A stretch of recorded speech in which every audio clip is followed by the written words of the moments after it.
नमस्कार मित्रांनो, आजच्या या व्हिडिओमध्ये आपण TRTची नवीन PhDसाठी जी फेलोशिप सुरू झालेली आहे तर त्यांचे ॲप्लिकेशन सुरू झालेले आहे तर त्याची अपडेट आपण या ठिकाणी पाहणार आहे। एलिजिबल क्रायटेरिया काय आहे, त्याच्यासाठी जे डॉक्युमेंट वगैरे आहे तर ते काय लागणार आहे, तर त्याची संपूर्ण माहिती आपण या व्हिडिओमध्ये पाहणार आहे। तर व्हिडिओ नक्की शेवटपर्यंत बघा आणि चॅनलवर नवीन असाल तर चॅनलला सबस्क्राईब करा।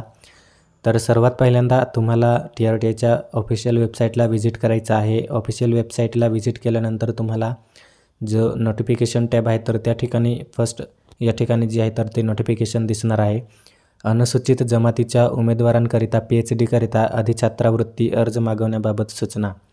सिंपली आपल्याला या टॅबवरती क्लिक करायचं आहे आणि यानंतर आपल्याला जी PDF दिसणार आहे त्या PDF वरती आपल्याला क्लिक करायचं आहे। PDF वरती आपण क्लिक केल्यानंतर आपल्याला जी फेलोशिप TRTची PhD फेलोशिप योजना आहे तर त्याचे जे ॲप्लिकेशन सुरू झालेले आहे तर त्याची संपूर्ण नोटिफिकेशन आपल्याला पाहायला मिळेल डिटेलमध्ये।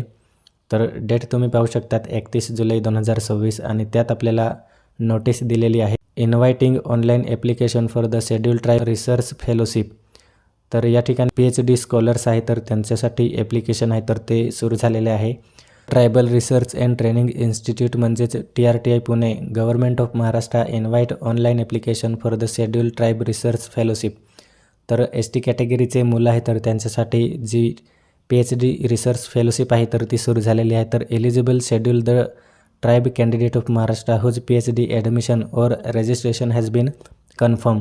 तर ज्या मुलांचे PhDसाठी ॲडमिशन झालेले आहे किंवा रजिस्ट्रेशन कन्फर्म झालेले आहे तर ते PhD स्कॉलरशिप योजना आहे तर त्याच्यासाठी ऑनलाईन ॲप्लिकेशन करू शकतात। ऑनलाईन ॲप्लिकेशन करण्यासाठी आपल्याला fellowship.trti.maharashtra.in या वेबसाईटवरती तुम्ही ऑनलाईन ॲप्लिकेशन करू शकतात किंवा TRTIच्या ऑफिशियल वेबसाईटला सुद्धा तुम्हाला जी माहिती आहे तर ती मिळून जाणार। तर एलिजिबल कंडिशन आपल्याला या ठिकाणी ठेवलेली आहे। The applicant must be a resident of the state of Maharashtra. तर जो कॅन्डिडेट आहे तर तो महाराष्ट्राचा रहिवासी असायला पाहिजे। त्यानंतर schedule tribe and must possess valid schedule tribe caste validity certificate. तर जो कॅन्डिडेट आहे तर त्याचा कास्ट व्हॅलिडिटी सर्टिफिकेटसुद्धा असायला पाहिजे। त्यानंतर जो ॲप्लिकेशन करणार आहे तर तो applicant PhD registration for the year 2025 must have been confirm a government recognised university. जे PhDसाठी रजिस्ट्रेशन केलं असेल तर ते तुम्हाला 2025 मध्ये ज्या विद्यार्थ्यांनी रजिस्ट्रेशन केलेलं आहे PhDसाठी किंवा ॲडमिशन घेतलेले आहेत कोणत्याही युनिव्हर्सिटीमध्ये तर ते कॅन्डिडेट या ठिकाणी अप्लाय करू शकणार आहे। त्यानंतर या ठिकाणी आपण पाहू शकतो the annual family income schedule tribe applicant from the source shall not exist. तर या ठिकाणी तुम्हाला तुमचं इन्कम सर्टिफिकेट आहे तर त्यांच्यावरती 8 लाखापेक्षा जास्त तुमचं इन्कम नसायला पाहिजे तर तुम्ही या ठिकाणी ॲप्लिकेशन करायला एलिजिबल आहात।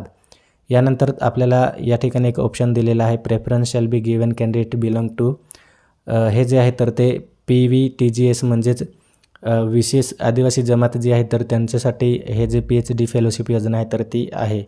तर यांच्यामध्ये जे आदिवासी लोक आहेत तर ते सर्व त्या ठिकाणी ॲप्लिकेशन आहे तर ते करू शकतात।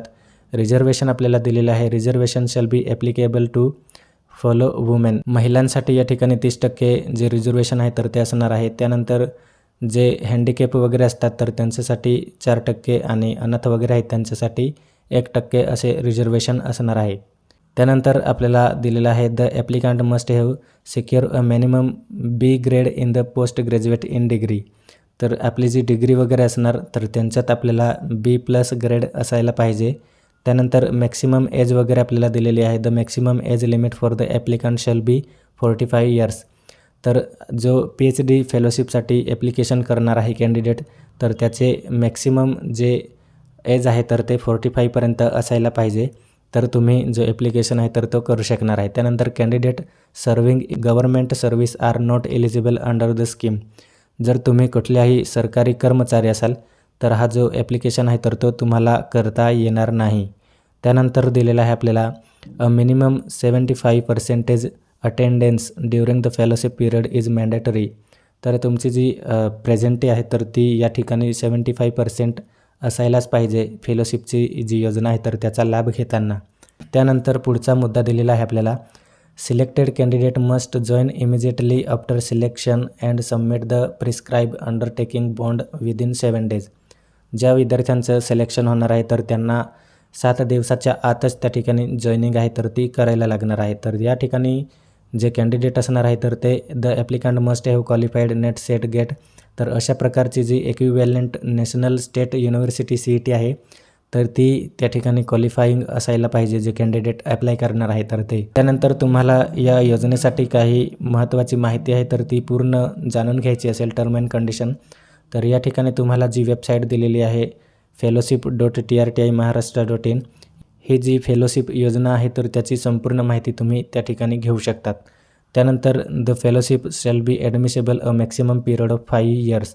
तर तुमचा जो कोर्स आहे तर तो मॅक्सिमम जास्तीत जास्त 5 वर्षाचा असू शकतो आणि त्याचं जे कन्फर्मेशन वगैरे आहे रजिस्ट्रेशन अंडर तर ते संपूर्ण ॲडमिशन डेटपर्यंत आहे तर ते तुम्हाला असायला पाहिजे. तर अशा प्रकारे ज्या कंडिशन वगैरे आहे तर ते एलिजिबल क्रायटेरिया आपल्याला दिलेला आहे. त्यानंतर आपल्याला शेवटचा एक मुद्दा दिलेला आहे, ऑनलाईन ॲप्लिकेशन पिरियड आहे 1 तारखेपासून म्हणजेच 1 ऑगस्ट 2026 पासून तुम्ही 10 वाजेनंतर ते 31 ऑगस्ट 2026पर्यंत जे ॲप्लिकेशन आहे तर ते ऑनलाईन त्या ठिकाणी ॲक्सेप्ट केले जाणार आहे. त्यानंतर eligible schedule tribe candidate should carefully read the scheme guideline. जे विद्यार्थी फेलोशिपसाठी अर्ज करणार आहे तर त्यांनी संपूर्ण ज्या गाईडलाईन आहे तर त्या रीड करायच्या आहे. त्यानंतर जे वेबसाईटवर आहे तर ते आपले ॲप्लिकेशन आहे तर ते सबमिट करायचं आहे. त्यानंतर जे ॲप्लिकेशन वगैरे आहे आपण जो ऑनलाईन ॲप्लिकेशन करणार आहे तर त्याची हार्ड कॉपी आपल्याला सपोर्टिंग डॉक्युमेंट वगैरे आहे तर ते सगळे TRTI ऑफिसला पोस्टाद्वारे किंवा इन हँड आपण त्या ठिकाणी 8 दिवसाच्या आत आपण जे डॉक्युमेंट वगैरे आहे तर ते TRTI ऑफिसला सबमिट करायचं आहे. अदरवाईज तुमचा जो ॲप्लिकेशन आहे तर तो त्या ठिकाणी कॅन्सल होऊ शकतो. तर अशा पद्धतीची जी माहिती आहे तर ती आपल्याला या ठिकाणी अपडेट देण्यात आलेली आहे.